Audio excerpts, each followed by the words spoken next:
But these drugs got me off, it won't change. I promise, been mine for the Welcome back to another video. Happy New Year.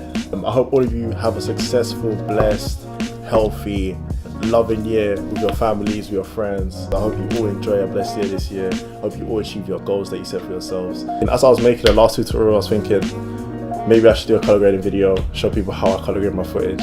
And so that is exactly what I'm going to do in this video. I color grade all of my footage in Adobe Premiere Pro. I would like to start using DaVinci Resolve, but I haven't got to that yet. But that's one of my targets that I would like to hit in 2019. But yeah, this does vary to like any camera that you can shoot in like a flat picture profile. This tutorial is going to apply to those type of cameras and those users more than it would be to just shoot in a general profile.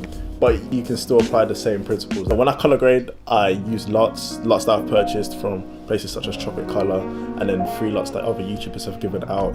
So I'm going to take you guys through step by step of how I color grade. I'll show you my thought process between every clip. Like, color grading isn't just there to make your clip look nice, it serves a purpose. So with color grading, first of all, when you're shooting your footage, the important things to get right before you take your footage into post-production is set your white balance correctly. For example, I did that in here before I started shooting. When I color grade my footage in post, it'll allow me to color grade towards that color, if you know what I mean, rather than just randomly setting my white balance and then having to shift that all in post.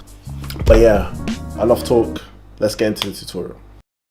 So you guys should see my desktop right now. We're gonna open Adobe Premiere Pro.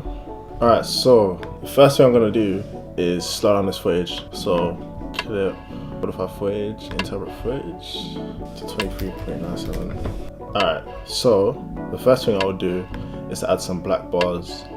So I'm gonna add an adjustment layer, throw that on top of both of the clips, stretch it out. Click on the adjustment layer, go to effects and type in crop, throw that on top.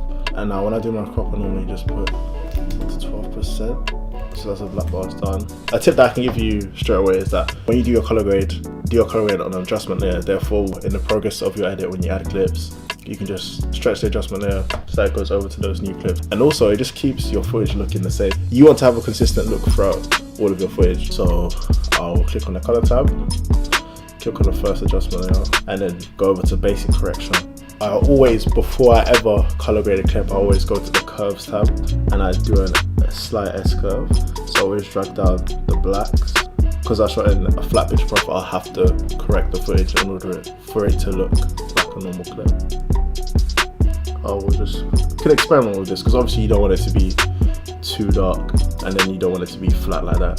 So somewhere around here is normally where I'll drag the blacks to. The whites I'll push up to, and then after I've done the whites, I'll normally go back into basic correction and pull down the highlights so I can retain the detail within the clouds around, let's say, -75. You can always re-push up the whites in order to get that punch back, say +50. I always add some contrast, so I've got around 20. And in some cases I do raise the shadows, I'll just do 5. And also, like, with these sliders, you can come back to these sliders and then readjust anything that you don't like. I always like my blacks to be true blacks, say about -10.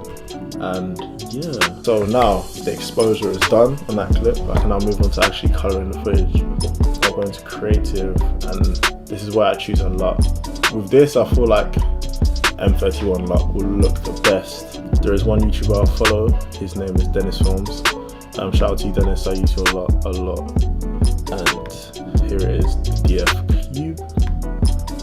Throw it on, and then I always reduce the intensity. You can see what looks best. Just reintroduce those colors back into the footage. I think that's alright, 60%. And then it was sunset, so I need to reintroduce those pinkish purplish tones. So I'll just adjust the tint ever so slightly to around 14. I think will look fine. That's the first clip edited. I'll do it before and after.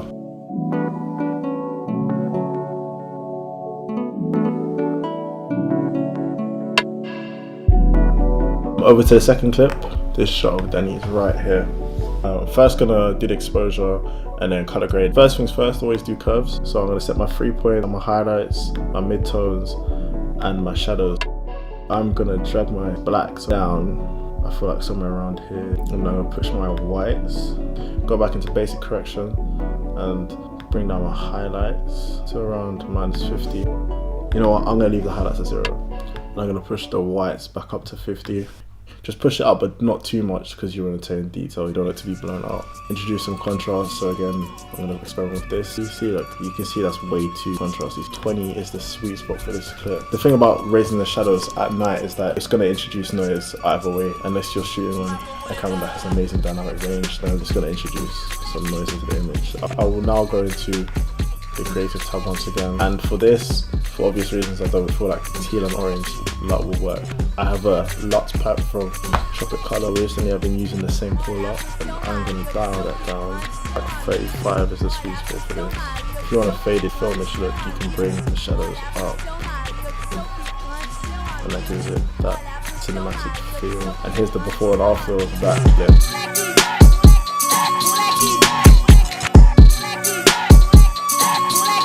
If you did enjoy this video, gain any information, it would mean a lot to me if you could share it with other people. Please do leave a like, comment, rate and subscribe, and I'll see you in the next video.